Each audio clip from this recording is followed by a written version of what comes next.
Hi, our guest today is Selectman William Kingkade, who will be running for a second term on the Board of Selectmen in the April 3rd Milford annual town election. Well, welcome. Welcome and one. Thank you, gentlemen. And so the first question, obviously, is why are you running again? Well, as you said, I'm finishing my first term. I've taken out my papers for a second term. I've held quite a few positions in Milford over the last 20 years. I love being involved. I'd like to think that I'm pretty responsive and that I have my finger on the pulse of Milford. Quite honestly, I'm pretty proud of the first 3 years that I've been on the board, and quite honestly, I'd just like another 3. There's still some more work I'd like to be done. I'd like to have a chance to complete. I'm not a person that wants to be on a board for 15 years or 20 years. I think you set goals, you meet your goals, you run for another term, you set goals, you try to meet them, and then you move on for someone else. I'm hoping that people would appreciate that and want me to continue for at least another term. What are some of those things you said you want to continue and finish? Sure. Well, 3 years ago when I first ran, I was on the school committee for 9 years and then took a couple of years off until my son got a little older, and then went on the finance committee. So when I first ran again 3 years ago, I started knocking on doors again, just reintroducing myself to people. I think that's an important thing to do. And holding coffees and house parties and things like that, where I could actually hear what was on the mind of our voters. And a lot of it came down to what I've been calling for the last 3 years, quality of life issues. Yeah.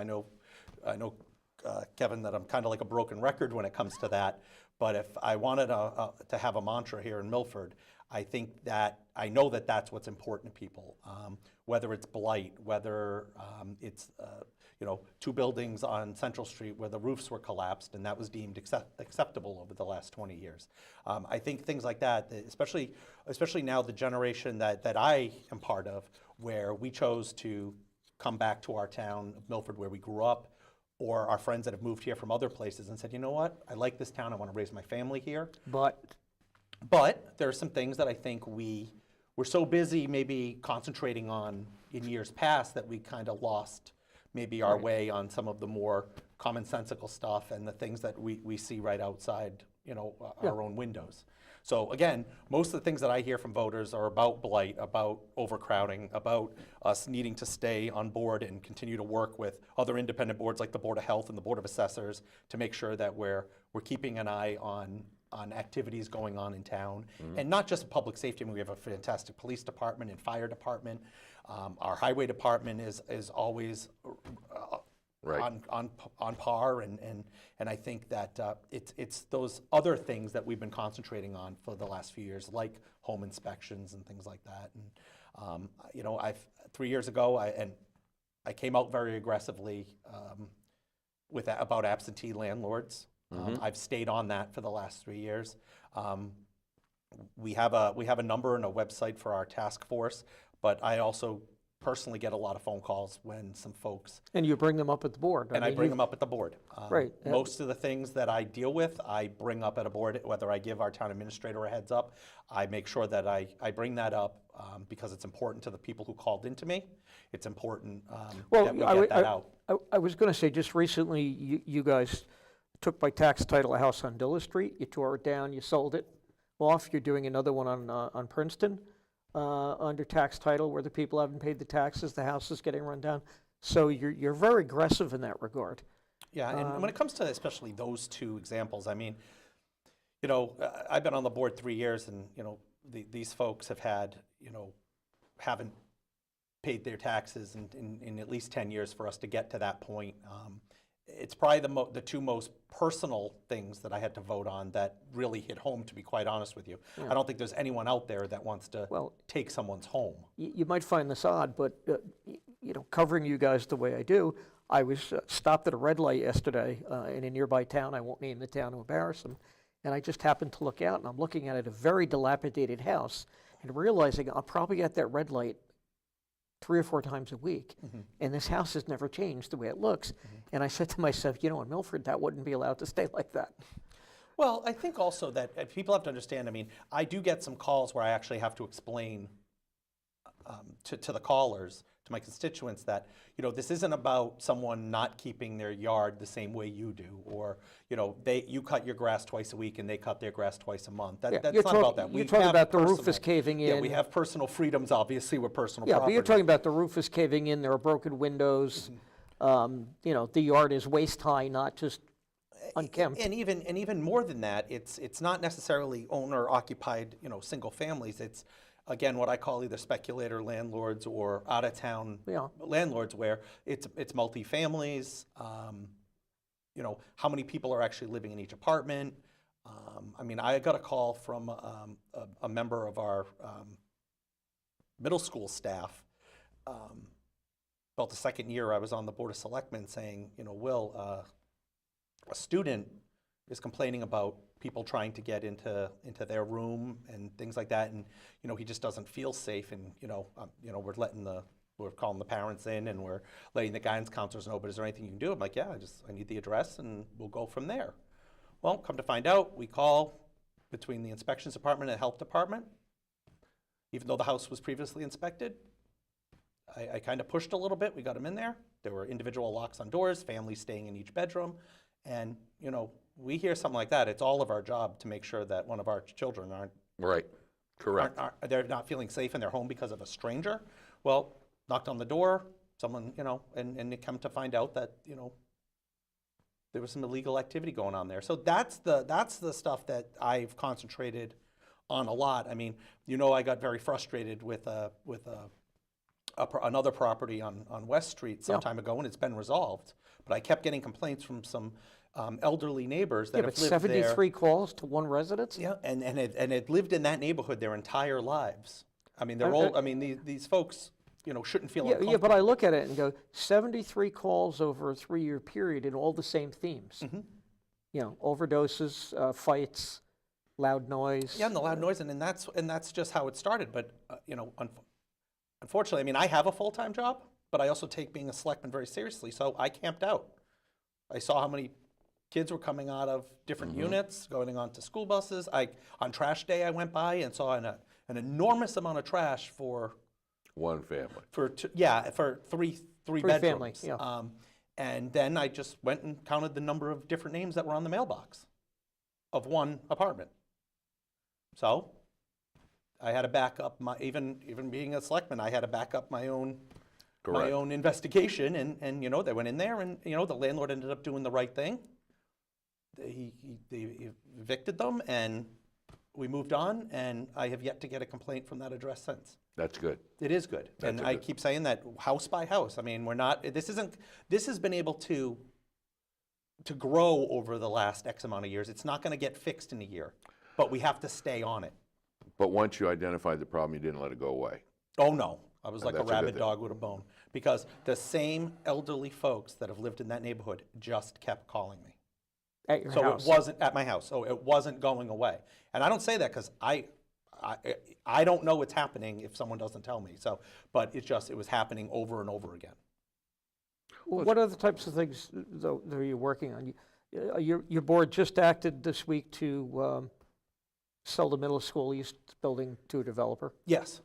Yep. That's another thing, and that goes hand in hand with even me forming that downtown revitalization committee. Right. It's just a big picture first, and we have to start talking about it. For years and years, candidates have been talking about doing things on Main Street, but I haven't seen a whole lot change. Well, you know, I actually wrote a column about 5 years ago that said, you know how the town of Milford isn't serious about it? Give me the name of the one person in charge. There wasn't anybody. Right. Now at least you have a committee.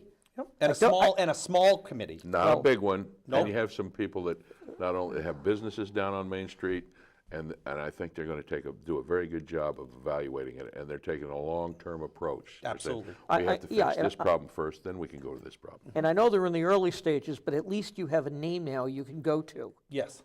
say, I'm concerned about downtown. Okay, he's the chairman of the committee. Yes. Before there was nobody. Nope.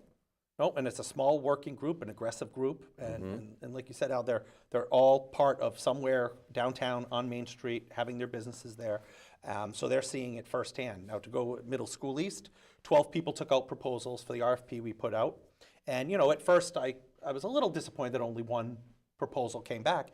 And then the three of us, and we found this out last night at the meeting, I mean, I can only speak for myself, but I was very pleased with it.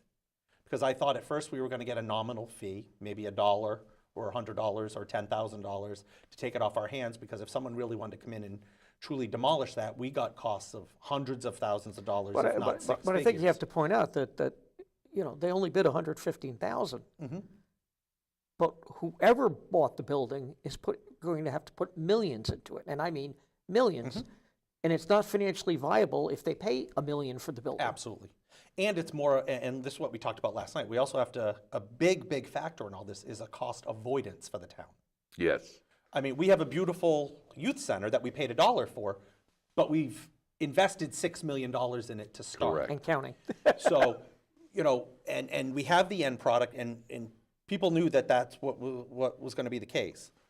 For the school committee held this building vacant for an extra year, rightfully so, to say, hey, do we have a use for this? You felt it vacant for a year. Yep, if not, as soon as we got it, now we did 3 different drafts. It took us for the RFP, but I did not want to have that building vacant for a year. Vacant buildings do not do well. No, Correct. you already had the pipes break and that cold snap and water flood it. Yep. Lord knows what else would happen if you owned it for 2 years or 3 years. Well, what happens is vacant buildings like that, as big as that, things begin to take residence in places like that. Yep. Not the kind of things that take residence that you want. Absolutely. So it's a good thing to get rid of it and let somebody else own that one. And and growing up, when I did, and going to Stacy Middle School, which was Middle School West at that point. And you mentioned you went to 8th grade there. Oh, at Middle School East I Yeah. did, yeah. But the original Stacy building was boarded up all of my childhood. And I did not ever want to see that again on Main Street. It Yeah. bothered me. That's why I love when Stacy, the building committee for Stacy, utilized that beautiful granite building. Oh, that's They gorgeous took it, building. I mean, the auditorium, everything came out beautifully. But when the school department said they no longer had a use for Middle School East and turned it over to us, if it wasn't going to be a joint school department town, we have no use for it, especially that size building. I mean, the gym would be nice to have, but besides that, it just the expense of keeping would be too much. But Yeah, but I would both- just be both afraid that proposals would are end fantastic. up being a boarded up building on Main Street Forever. forever. And I think again, if we get $115,000 for the property, but again, once it's privately owned, it immediately goes on the tax rolls. So not only is it a cost avoidance for us of millions The of day dollars. he signs the purchase and sale. Exactly. And both, and I think I'm sorry, Kevin, I know I interrupted you, but I No, think you I just said interrupted you. both proposals are great. Yes.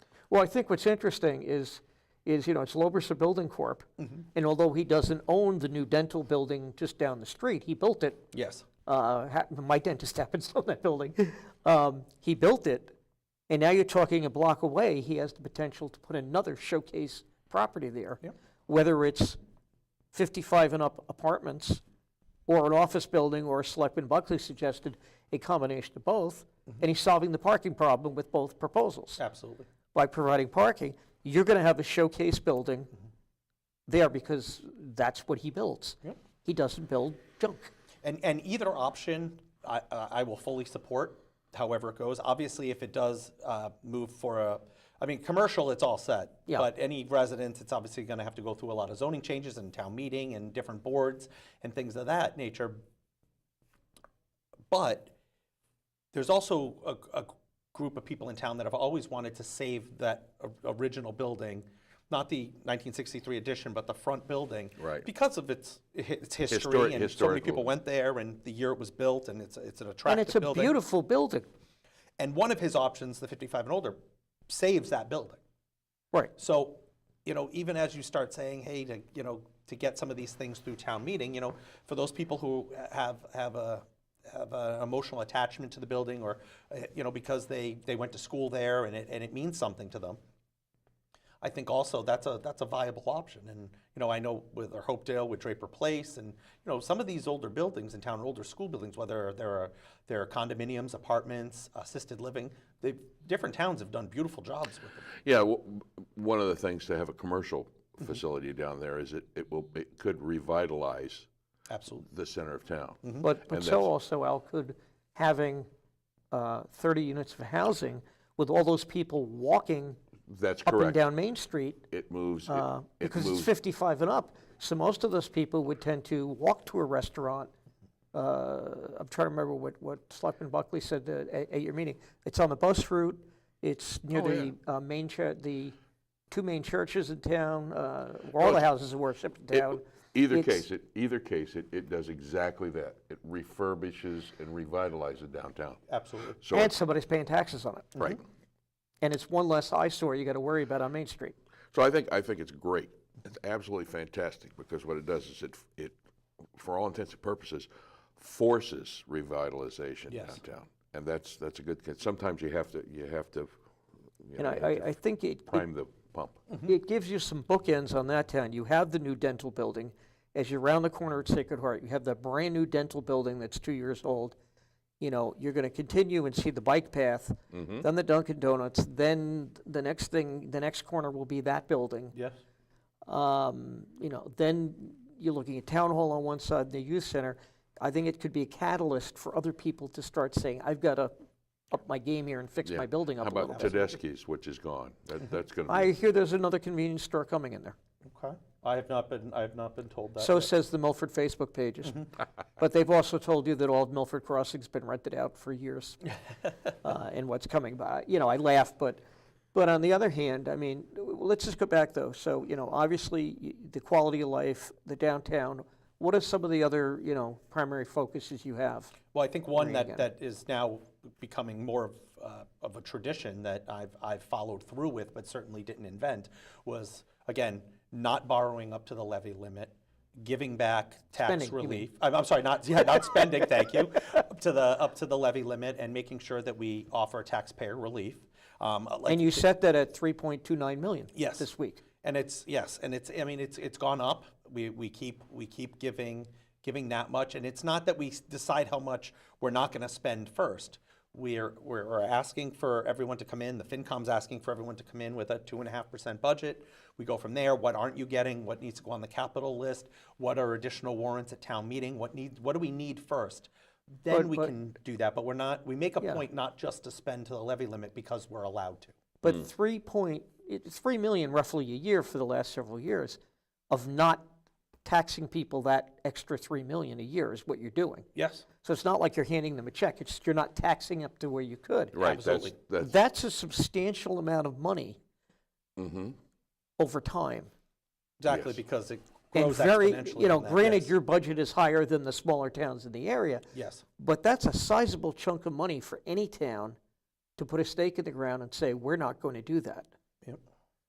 I know in my own town, they did about 100,000 last year and said they'd like to continue that. Yep. And but the pressure on the budget is enormous. Exactly. To- Well, it's to all do relative that. to The size of the the town. size of the community. Yep.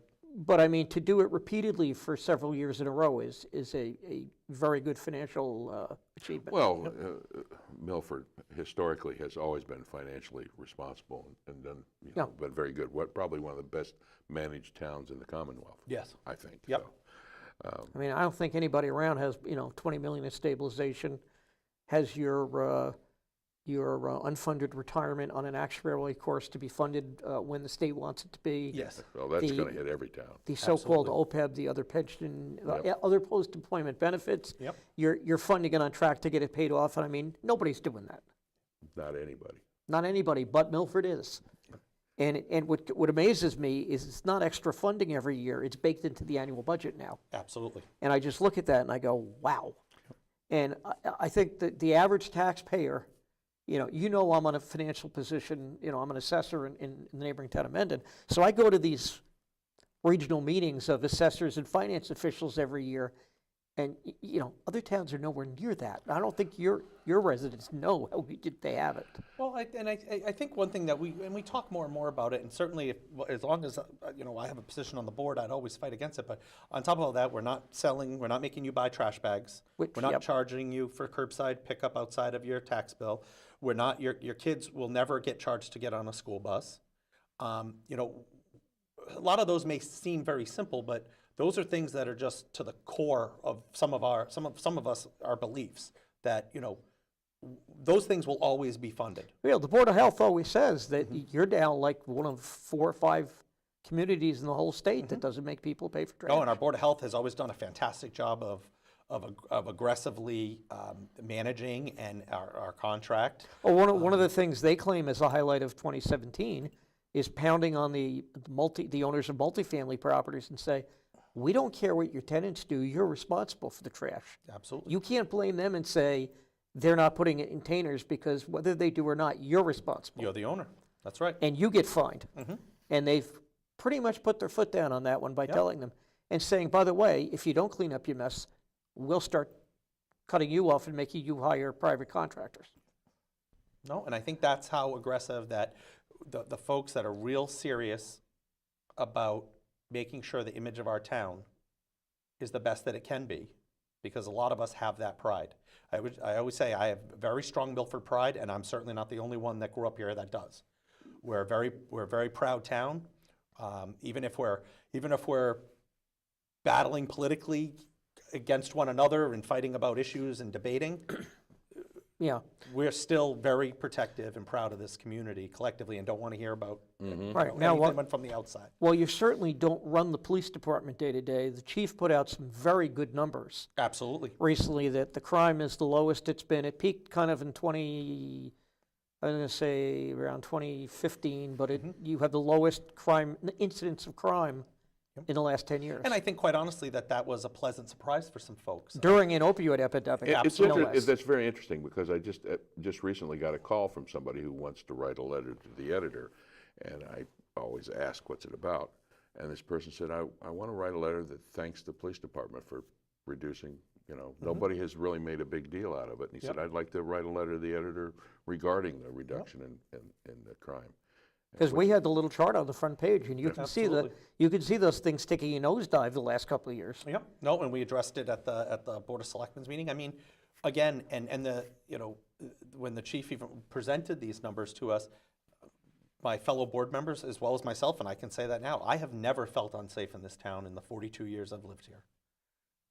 Being born here, Well, coming home, going out to dinner, you can park 3 blocks away from a restaurant and take a walk into the municipal lot, regardless of who you pass. Have a good night, good morning. Right. I gotta tell you, And I don't think it's a people great place to realize live. that the incidents that do happen, the number of them are fairly the same in similar communities throughout the state. It's not like, Absolutely. oh my God, it's the murder capital. Given the population size, it's, I don't want to say normal, but that's No, what and again, happens. I think also I mean, obviously those numbers are fantastic and we're proud of them and we should be. They also came out after we had a couple of high profile things. Yes. And I think that's what set people, I know it did, talking to folks going, well, those numbers surprised us because, the press couple was big here deals. because the poor little well, child that got hit and killed on Water Street, Well, I'll interrupt you to tell you candidly. I'm reading today's Boston Globe. And there's a story about arraigning a guy in Milford Hospital, and it makes Yes. it look like he's from Milford. And it Right. turns out the woman he killed was from Holliston, and he's from Needham. He just happened to get arrested in Holliston. and we serviced them. Right. But the story Yes, I read and that. the way it read, and the fact that the news crews were at Milford Hospital made it look like it happened in Milford, and Yes. it didn't. Nope. And that bothered me, to tell you the truth, because Oh, it bothered me too. I when appreciate you that. you have people, at the highest level screaming fake news, Ha ha. at least say Fake news. Holliston man arraigned or Needham man arraigned, Yes. not, Milford Hospital arraignment, Yep. because the word Milford is in there. Absolutely. And that contributes to the here they go again. Well, it's a case where it's sizzle. Yes. It's a If it sizzle. bleeds, it leads. Yeah. Yep. so we don't subscribe to that. The town crier doesn't subscribe to that. No. But most of the news media, because what they're trying to do is get viewers or, get people reading. But even to have the Globe do that, it gave me, it gave the casual reader who doesn't read it the way I do, where, I parse every sentence as a journalist to see how course. they're writing it. At a fast read, I thought it was involving Milford, going, how come I don't know about this? absolutely. And then I went back and read it carefully and said, okay, but it was, on the jump page, the It's the continuation headline, page. it's the headline read. Yeah, and you have to look for it to say, oh, wait a minute, this happened Headline in of first Holliston. paragraph, that's what people are reading Yeah, now. this headline happened in first paragraph. Holliston, and the guy should meet him. I kept looking, okay, where is he arrested? Where did this happen? And But most that's- people don't do that. That's so. what's happening with the news, generally speaking. People are reading the headline online on their iPhone, and then they read the first paragraph. And they don't read the rest. It's like hearing a soundbite, yep. Bingo, that's exactly what's happening. Well, you bring that up. I mean, when I started in the news business, a soundbite, which is the audio quote of somebody speaking on TV news, was 10 or 15 seconds long. It's now less than 5 seconds. Wow. How can you encapsulate a large issue in 5 seconds? You can't. Throw in the and ah, and you've killed it. Yeah, they're right, that's exactly the case. Seriously, I mean, I can't do it. So as always, we try to give the details so people have a chance to read what's going on. Well, Are there any new things that you want to bring to the table? Yeah, I mean, well, I don't know if they're new, but I certainly want to stay on, again, taking those buildings on Central Street was quite an accomplishment, and not for me personally, yes, a small piece of it, but also our town meeting. I mean, this is what this Almost all $1 million. this all had to go through our legislative body. I mean, all we can do is present, Right. and hopefully make the best argument. But they've been so supportive of this, because even talking to the majority of town meeting members, either phone or via email when they reach out, or at the town meetings, I mean, people are serious about just wanting to make Milford a better place. You heard, what was that, And- $800,000 to $1 million Yeah. to tear down those 3 buildings? Yep, to buy and to do that. Yeah, and again, I think we need, if there's I don't want to go necessarily, I'm not on a quest, but I'm hoping that if there's other buildings like that, we gotta reach out to the property owners. We have to do a better job of, if they need assistance, if they need help, we can also, What can you do to help? and again, if it's downtown, especially in an area where we could increase parking, and not today, not tomorrow, but as businesses change, as more foot traffic because of, Whatever happens. residences or more Yeah. commercial buildings down there, you're gonna need the parking. So I think that all kind of just goes into one package that a lot of us are trying to get wrapped up and just continue that. Okay, I'd like to continue. I'd like to see that we continue funding for opioid addiction. The town stepped up and did that itself. We've also obviously received state aid, but regardless, we've partnered. It's a public-private partnership between Milford Police Department and Community Impact, and they're getting beds for people, because it's not just affecting certain people anymore. No, So many everybody's families, exposed, and right. I think we have to keep talking about that too. I think everyone gets that, but I think Amy we have to Leone keep said explaining it. they've that- helped more than 1,000 people Yep. with one sort of addiction or another. That's incredible. It's amazing. We got a few seconds left, if you heard our loud beep. Yes. Chance to talk to the voters directly. Will, tell them why you think they should vote for you again. Okay. Well, again, the election's April 3rd. I've been your selectman for the last one of your selectmen for the last 3 years. I served on the school committee for 9 years. I was a Milford Housing Authority commissioner for 4 years, a town meeting member. I've served on a number of other boards. When I get elected or appointed into a position, I've given 100%. I know every time you make a decision, you may make a couple people happy and you may make a person or two unhappy, but that's just part of making a decision, and I've never been afraid of making the tough decisions. I say what I want to do, and then I follow through with it. I don't surprise people. I don't say one thing and do another, and I hope that that honesty has followed through, and people know that about me.